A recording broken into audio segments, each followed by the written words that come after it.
Gulliver's Travels, Chapter 7. The author, being informed of a design to accuse him of high treason, makes his escape to Blefuscu, his reception there. Before I proceed to give an account of my leaving this kingdom, it may be proper to inform the reader of a private intrigue which had been for 2 months forming against me. I had been hitherto all my life a stranger to courts, for which I was unqualified by the meanness of my condition. I had indeed heard and read enough of the dispositions of great princes and ministers, but never expected to have found such terrible effects of them in so remote a country, governed, as I thought, by very different maxims from those in Europe.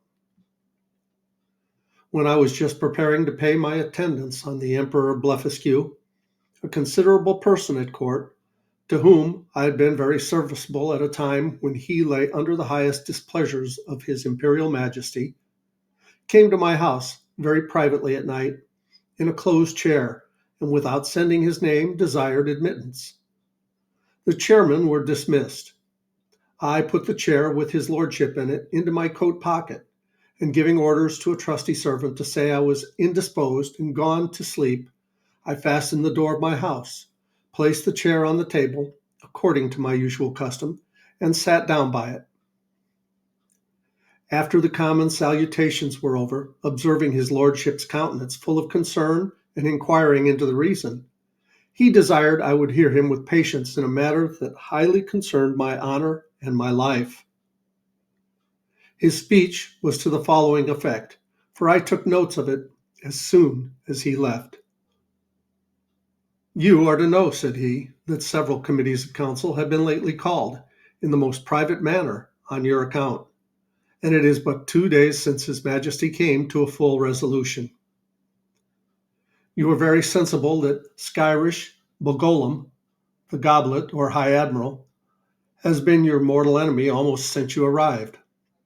His original reasons I know not, but his hatred is increased since your great success against Blefuscu, by which his glory as admiral is much obscured.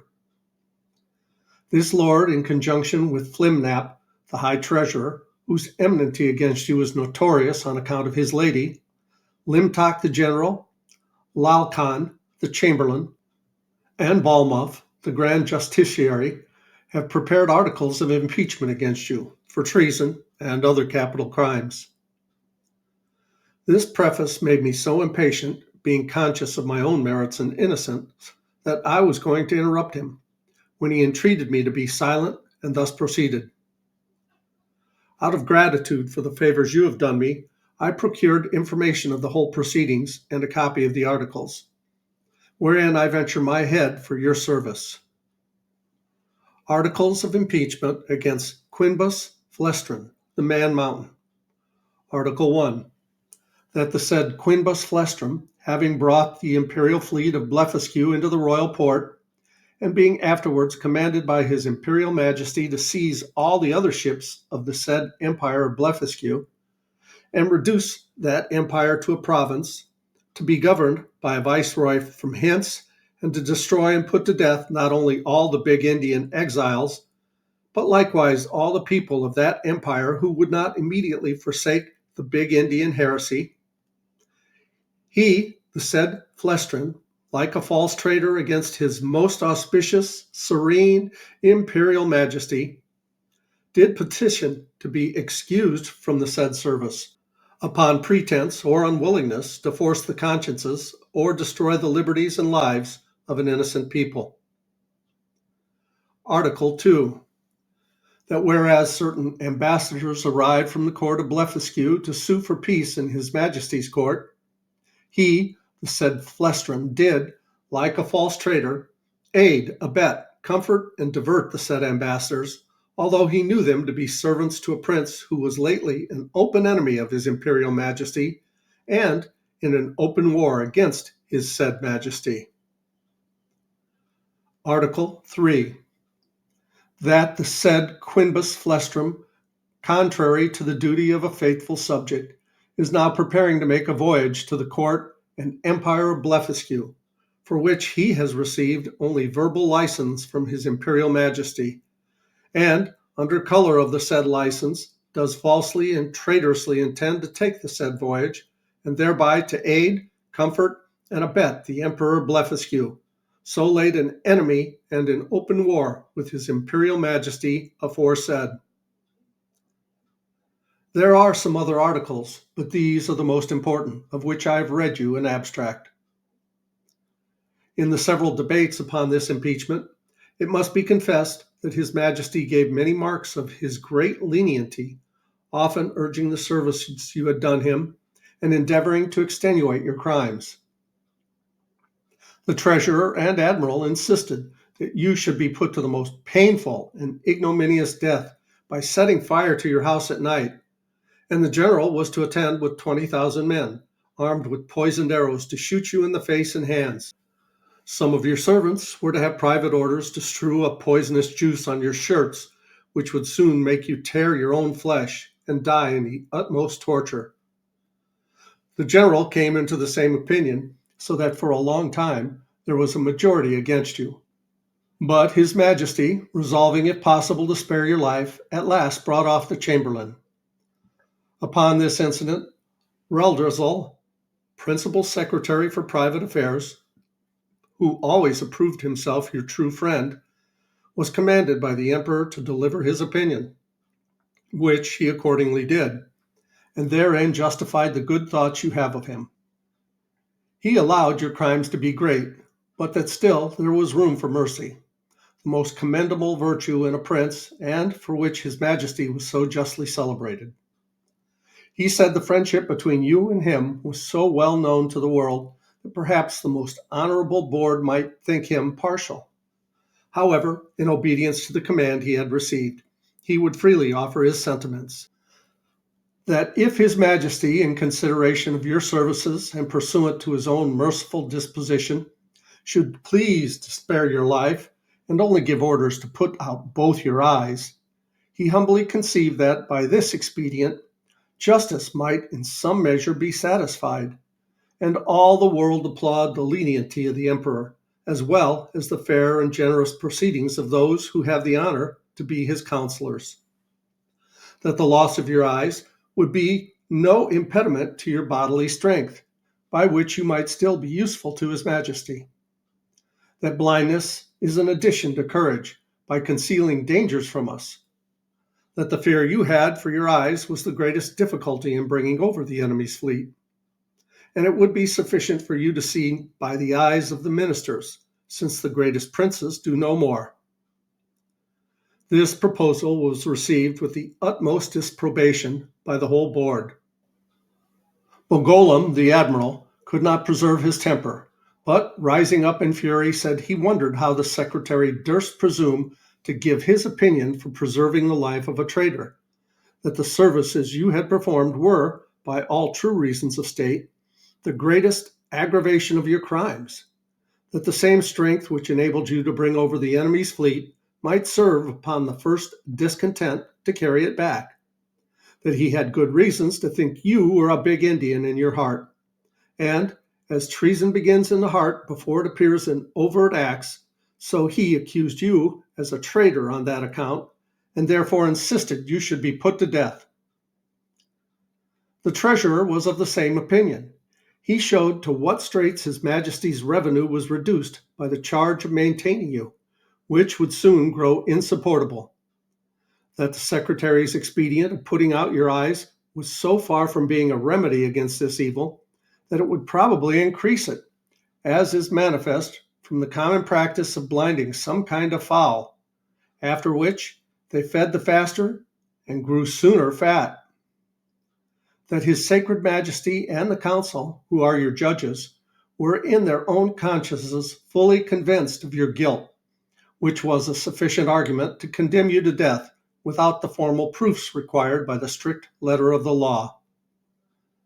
But his imperial majesty, fully determined against capital punishment, was graciously pleased to say that since the council thought the loss of your eyes too easy a censure, some other may be inflicted hereafter.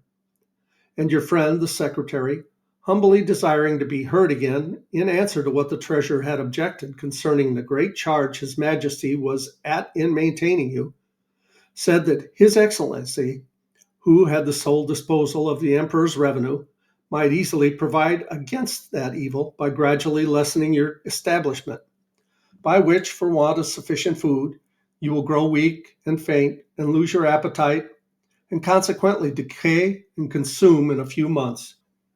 Neither would the stench of your carcass be then so dangerous when it should become more than half diminished. And immediately upon your death, 5 or 6 thousand of his majesty's subjects might, in 2 or 3 days, cut your flesh from your bones, take it away by cartloads, and bury it in distant parts to prevent infection, leaving the skeleton as a monument of admiration to posterity. Thus, by the great friendship of the secretary, the whole affair was compromised. It was strictly enjoined that the project of starving you by degrees should be kept a secret.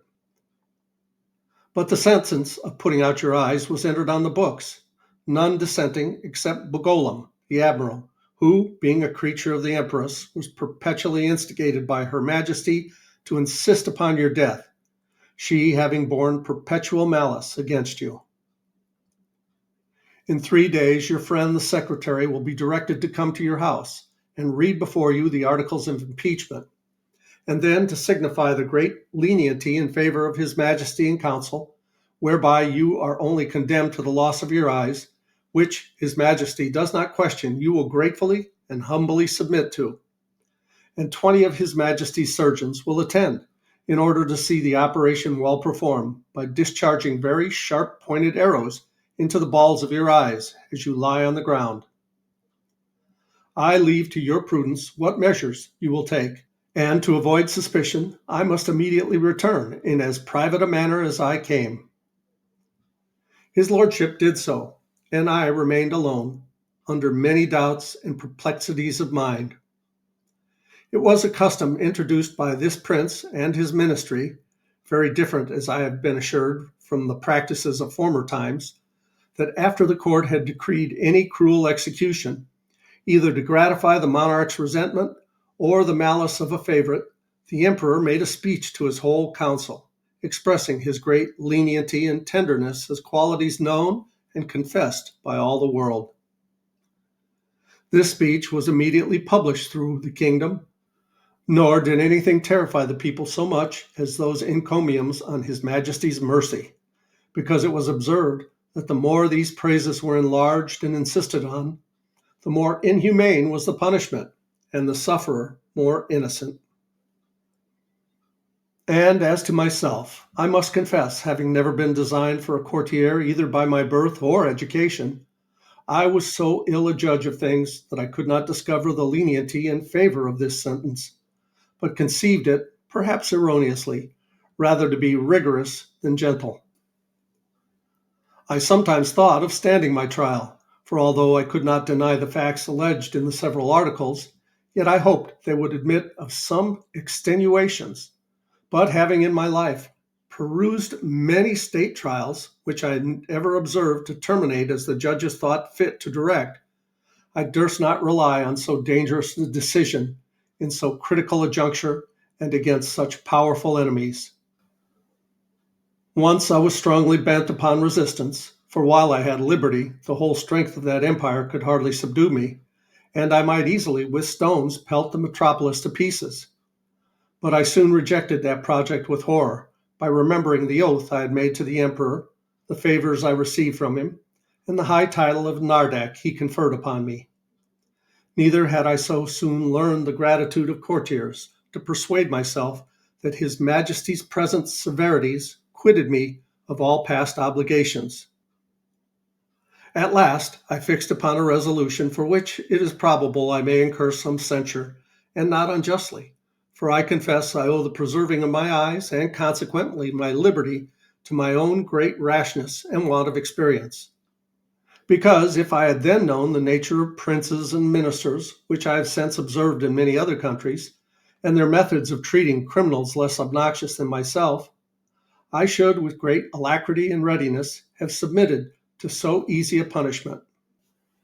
But, hurried on by the precipitancy of youth and having His Imperial Majesty's license to pay my attendance upon the Emperor Blefuscu, I took this opportunity before the 3 days were elapsed to send a letter to my friend, the secretary, signifying my resolution of setting out that morning for Blefuscu, pursuant to the leave I had got. And without waiting for an answer, I went to that side of the island where our fleet lay. I seized a large man of war, tied a cable to the prow, and lifted up the anchors. I stripped myself, put my clothes together with my coverlet, which I had brought under my arm, into the vessel, and drawing it after me between wading and swimming, arrived at the royal port of Blefuscu, where the people had long expected me. They lent me 2 guides to direct me to the capital city, which is of the same name. I held them in my hands till I came within 200 yards of the gate, and desired them to signify my arrival to one of the secretaries, and let him know I there waited His Majesty's commands. I had an answer in about an hour that His Majesty, attended by the royal family and great officers of the court, was coming out to receive me. I advanced 100 yards. The emperor and his train alighted from their horses, and the empress and ladies from their coaches, and I did not perceive they were in any fright or concern. I lay on the ground to kiss His Majesty's and the empress's hands. I told His Majesty that I was come according to my promise, and with the license of the emperor my master, to have the honor of seeing so mighty a monarch, and to offer him any service in my power consistent with my duty to my own prince. Not mentioning a word of my disgrace, because I had hitherto no regular information of it, and might suppose myself wholly ignorant of any such design. Neither could I reasonably conceive that the emperor would discover the secret while I was out of his power, wherein, however, it soon appeared I was deceived. I shall not trouble the reader with the particular account of my reception at this court, which was suitable to the generosity of so great a prince, nor of the difficulties I was in for want of a house and bed, being forced to lie on the ground, wrapped up in my coverlet. And we'll continue with Chapter 8 in the next video. Thanks so much for watching. I love you guys. As Tigger says, ta-ta for now.